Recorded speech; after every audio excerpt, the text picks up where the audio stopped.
Well, it's time for another video of small engine school and fabrication school, because I wanted to cover something about these snowblowers before I take you guys off the tripod to show you something. I basically made a ski because I have a gravel driveway, and gravel, number one, it holds the soil because we're getting these hellacious storms and the stone kind of packs in, so I use it.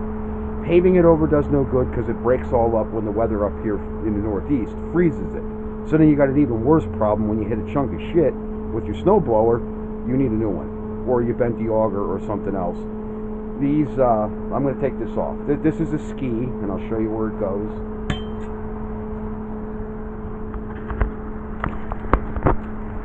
I probably put my big paw in the way. I bought this online. It was on Craigslist. I don't buy a whole lot off of Craigslist, but I do buy stuff there. And the price was right. It was in like new condition. In the new, it came with the box it came in. They said they only used it twice to clear a storefront, and I guess the store went under back when with Mr. Obama, the great once-time president that was a piece of garbage. Anyway, this is what you do with the ski. To avoid biting into the gravel, it will set this machine just at the right height, and it matches beautifully right there. And I'll bolt it in place, and this will no longer feed stones up in here because I can actually adjust the ride height then with this too. So I can put the auger above sucking and picking up stones and gravel. So I tell people, you know, I'm going to do stuff until I get around making a video. It's very hard with my schedule. I work part-time doing different stuff. Like I said, there's not much employment up here, and especially if you're talented and you have, like I have, college degrees.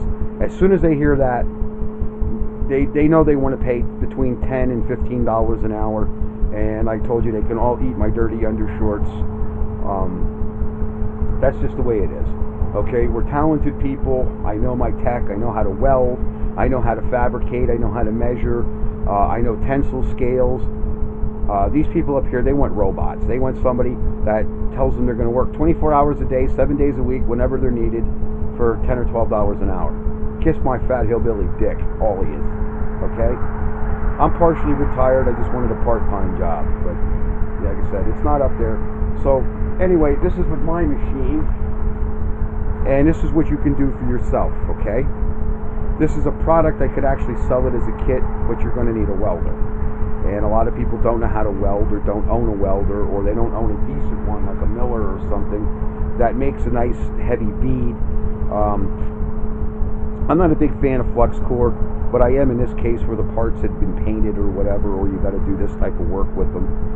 So I'm going to complete my project, and I just wanted to show you that I did follow through on my threats, that I was going to modify this machine, and it will work a whole lot better, and so will yours at home if you do this. Just listen to Uncle Dutch. I don't sell you guys bullshit on my channel. Everything is factually based, and everything works that I tell you will work. Just like restoring those old trucks, there's some tricks to shortcut, and if you're not that picky, some of those vehicles, like we did Rusty to Jimmy, Rusty was pretty far gone. You know, a lot of people would have left a vehicle like that go, as bad as he was. But it's a nostalgia piece, and if it's worth it to you, it's worth it for you to go buy a welder and go buy some other tools maybe that you don't own. It's a prestige, just like when I raced.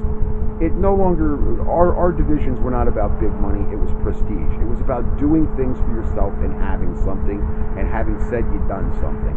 That's why I don't flash trophies, and I don't have one of those big showrooms. I'm out here in my environment. I enjoy this more than I enjoy being up in my office with trophies all over the, you know, bullshit. I am what I am. I know I'm a champion, and I know how to make things, and I pass it on to people like you. Sorry to do that on a holiday, but we had a phone call here, and somebody was asking how you could do this and how you could do that. They had no idea about jetting the carburetor. They had no idea that Harley, and at one time I believe Rochester, you might be able to still pick them up. Rochester did make a few jetting kits. Harley makes them. Edelbrock makes them. This guy's wondering how I jet small engine cars. Well, I'm an engine guy. So he called me up and harassed me a little bit, but that's why I went through that tirade. I don't like that. It sounds like you're bragging, or to me, I don't like when guys do it on their channels, except when there is an issue that, hey, I am somebody, listen to me, I'm not out to sell you anything. You want to order a kit? I bent those by eye, and they fit like a glove. I bought this at another shop. I actually went down for the piece of metal down at Schmitty at ATS Metals, and there it is. That's the remnants of the metal where I marked it, minus the rubber band sticking to it. Bend it by eye, fits like a glove. You do need to own a few tools. And you say, you can't weld in the cold. I'm a hillbilly and I can weld in the cold because the other pieces I need to weld are in on my wood stove, and they're going to be a little hotsy-totsy, so I got to take my little grabber there, and that's where I shut you guys off. I got to finish this. It's starting to snow, and I might need Mr. Snowblower, or he might need me. No, I might need him. And then we have to pardon the turkey, by the way. He's not getting a pardon. I just informed the turkey. So anyway, turkey's not pardoned. We're going to have a Thanksgiving, and we're going to fix my machine.